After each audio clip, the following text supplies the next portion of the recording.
GS paper 1 की mains के लिए मेनली है, इसमें प्रीलिम्स के भी कुछ चीज़ें ऐड हो जाएगी। तो सबसे पहले आर्ट एंड कल्चर का, तो बहुत से लोगों का होता है कि इसमें क्या पढ़ें क्या नहीं पढ़ें। तो सबसे इम्पोर्टेंट जो किताब है, जो पहले पहले इंग्लिश में थे लेकिन अभी थोड़े टाइम पहले ये हिंदी में भी आ चुकी है, an introduction to fine arts class 11th की एनसीईआरटी है। इसको बाइबल बोल सकते हैं आर्ट एंड कल्चर का, क्योंकि एनसीईआरटी को वैसे भी बाइबल बोलते हैं, लेकिन ये किताब बहुत ही अच्छी है। इसको मैंने खुद ने पढ़ा है, बहुत ही अच्छी है। इसको पढ़ने के बाद में मेरे नोट्स इसी पे बेस्ड हैं। मेरे नोट्स हालांकि इंग्लिश वर्जन पे बेस्ड थे, लेकिन अब हिंदी में आ गई है तो बहुत कम एफर्ट लगाने पड़ेंगे। इसको पढ़ने के बाद 3 रीडिंग के बाद में हमें नोट्स बनाने हैं इसके। और मेनली जो स्थापत्य कला है वो बहुत अच्छे से डिस्क्राइब की है। स्थापत्य कला, मूर्ति कला, ये सब बहुत अच्छे से इसमें डिस्क्राइब किया हुआ है। तो हमें इसको पढ़ के 2-3 बार उसके अच्छे से नोट्स बनाने हैं। सेकंड है मॉडर्न इंडिया। मॉडर्न, इसके अलावा कुछ अगर आपको टॉपिक चाहिए तो नितिन सिंघानिया की बुक है,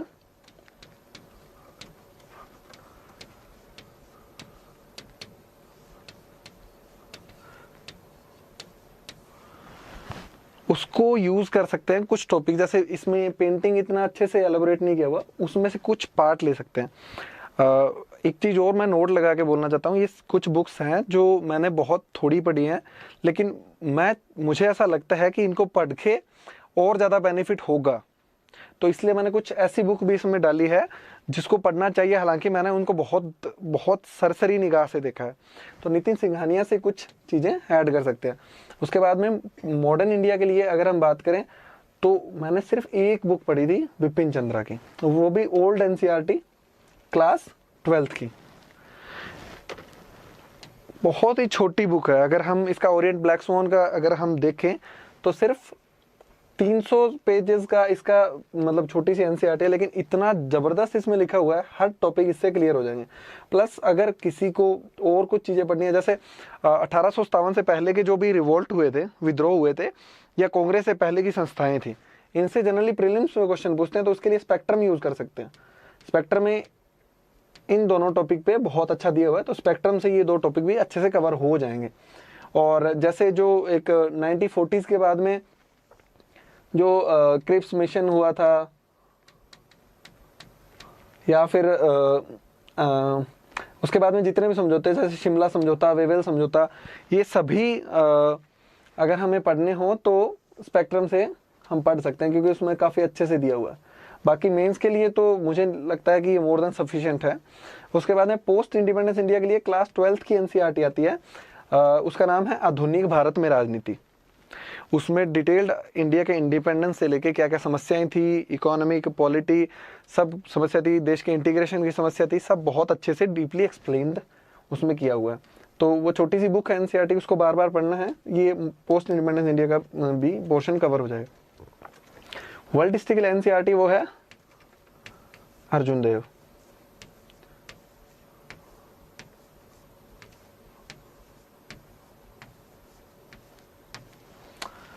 ओल्ड एनसीईआरटी है, कुछ इधर उधर से जो मटेरियल होता है उससे, और कुछ नोट्स ऑनलाइन से, ये सब करके मैंने वर्ल्ड हिस्ट्री के छोटे से नोट्स तैयार किए थे।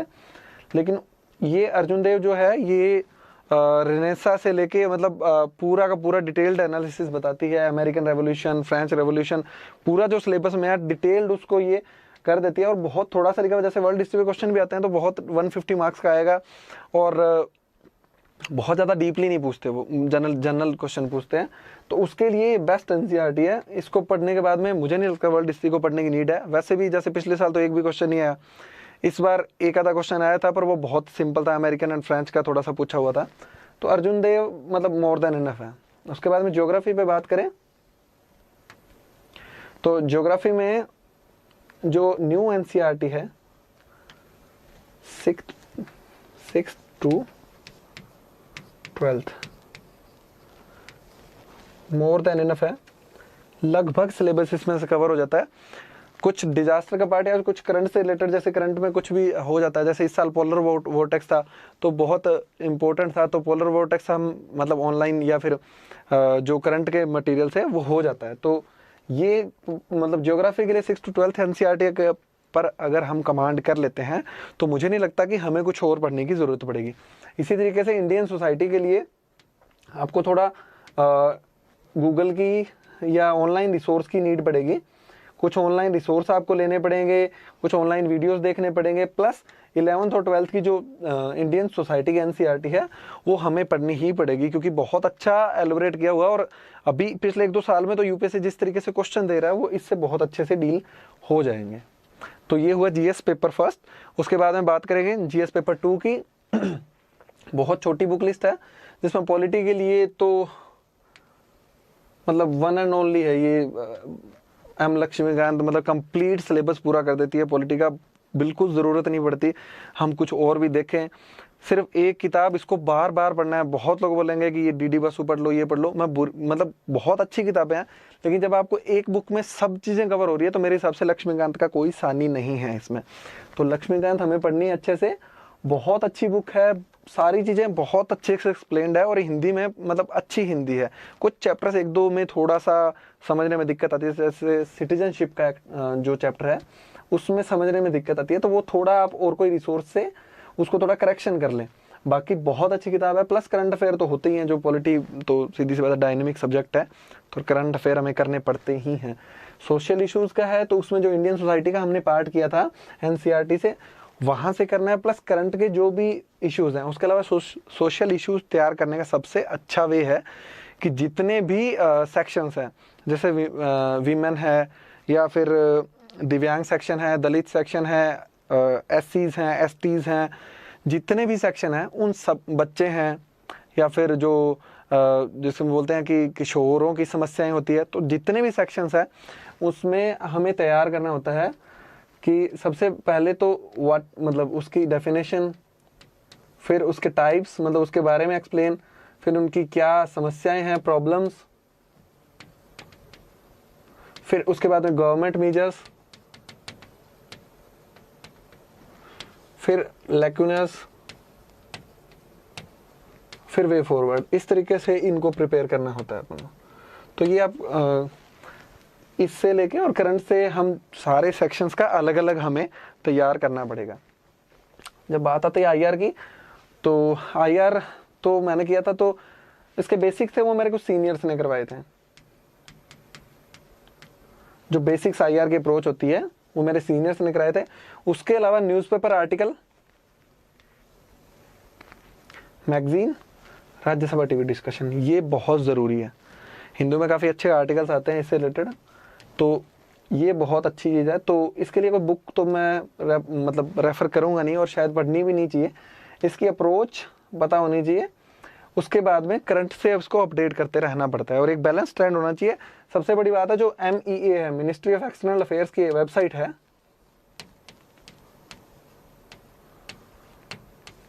इसकी वेबसाइट पे जाके जो गवर्नमेंट ऑफ इंडिया का स्टैंड है, हर क्वेश्चन में आपको वही स्टैंड लेना है। अगर थोड़ा सा डिफर करते हो तो उसके पीछे प्रॉपर जस्टिफिकेशन होना चाहिए, वरना गवर्नमेंट ऑफ इंडिया के स्टैंड पे ही रहना है आपको। उसके अलावा अलग से स्टैंड नहीं देना कि हम तो नहीं, ये तो नहीं करेंगे, सरकार कर रही है, सरकार गलत है, इस तरीके का स्टैंड नहीं लेना है, क्योंकि देश की सॉवरेनिटी और सिक्योरिटी से रिलेटेड मुद्दे पर सरकार के हमेशा फेवर में रहना चाहिए। तो ये हुआ जीएस पेपर 2। अब हम बात करेंगे जीएस पेपर 3 की। जीएस पेपर 3 में इकोनॉमिक्स के लिए तो वन एंड ओनली मुरनाल सर के लेक्चर्स मैंने किए थे। मतलब एक तरीके से कंप्लीट पैकेज है, कुछ भी करने की ज़रूरत नहीं होती, सिर्फ करंट अफेयर्स को छोड़ के। खैर वो तो कभी ख़त्म होते ही नहीं है, वो तो हमें हमेशा पढ़ते रहने पड़ते हैं। तो मुरनाल सर की जो अप्रोच है, मतलब इतना उनका सेंस ऑफ ह्यूमर, उनका पढ़ाने का स्टाइल मतलब अमेजिंग, बहुत अच्छा है।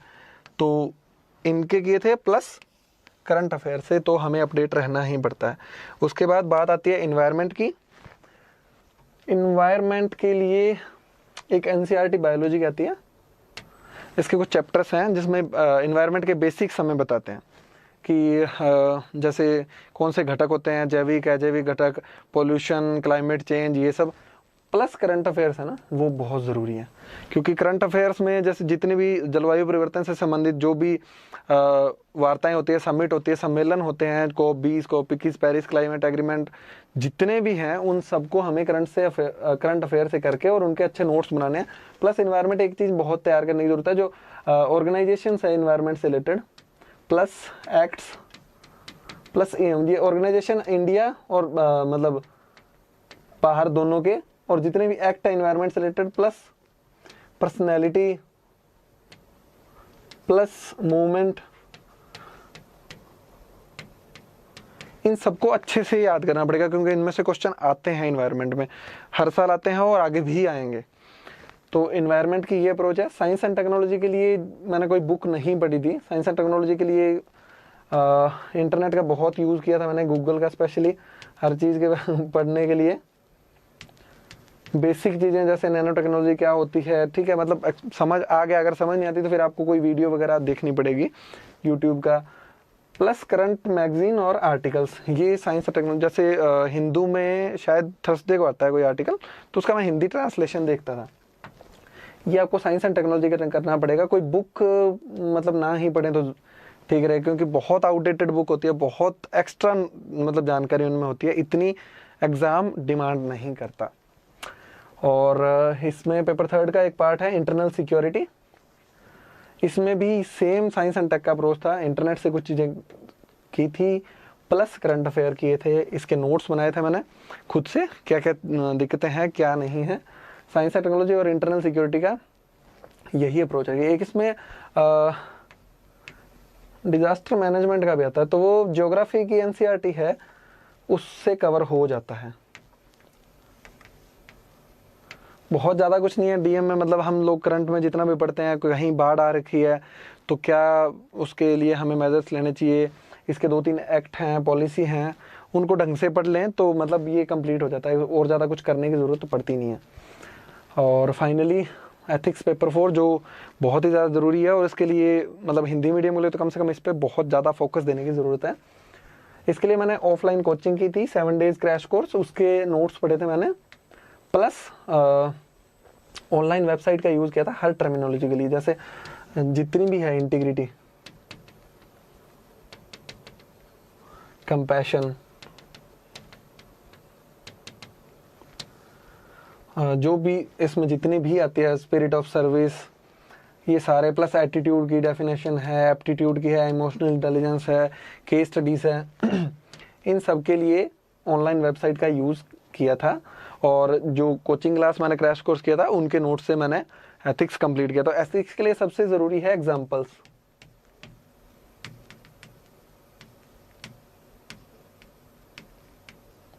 कई वेबसाइट्स हैं, जैसे मतलब वो जनरली जो एक्टिविस्ट होते हैं उनकी वेबसाइट होती है, जैसे इंडिया के पॉजिटिव इंडिया जैसे वेबसाइट है, तो उस पर कुछ एग्जांपल्स मिल जाएंगे आपको, वो आप ज़रूर लिख लेना। तो उसमें क्या होगा कि जो भी एक्टिविस्ट है जिन्होंने बहुत अच्छा काम किया इंडिया में, तो अगर आप उनका यूज़ करेंगे तो उसमें बहुत अच्छे अच्छे एग्जाम्पल है। किसी इन्वायरमेंटलिस्ट है, कोई बच्चों के लिए काम करता है, कोई एनजीओ है जो बूढ़ों के लिए काम करता है, तो इन सब के लिए आपको एग्जाम्पल्स बहुत अच्छे मिल जाएंगे। और एथिक्स का ये है कि जितने अच्छे और इनोवेटिव एग्जाम्पल्स आपके होते हैं उतना ही आपको मार्क्स मिलते हैं, उतना ही आपका पेपर अच्छा होता है। और बिल्कुल लास्ट में करंट अफेयर्स के बारे में, वैसे तो जनरली मैंने वीडियो में बता दिया था, पर एक बार रिवाइज भी कर लेते हैं। इसके लिए सबसे ज़रूरी है न्यूज़पेपर पढ़ना, आर्टिकल, उसके लिए मैंने दैनिक जागरण, जनसत्ता, ये सब बताए थे। एक मंथली मैगजीन होनी चाहिए करंट की, जो आपको रिवीजन करने में मदद करेगी, आपके नोट्स में कुछ ऐड करने में मदद करेगी। और थर्ड वन है यूट्यूब चैनल्स, जो आप यूट्यूब पे आप डेली उसको देखें तो करंट अफेयर आपका बहुत अच्छा हो जाएगा। तो ये हमारी बुक की स्ट्रेटजी है। इतनी सारी बुक्स हमें पढ़नी पड़ेगी, मतलब बिल्कुल फाइनल नहीं है ये, आप इसमें कुछ जोड़ सकते हैं, घटा सकते हैं अपनी चॉइस के हिसाब से। तो ये बुक्स हैं। So thank you so much.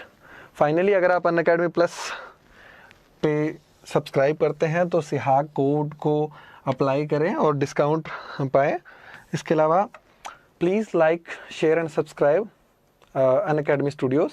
Thank you.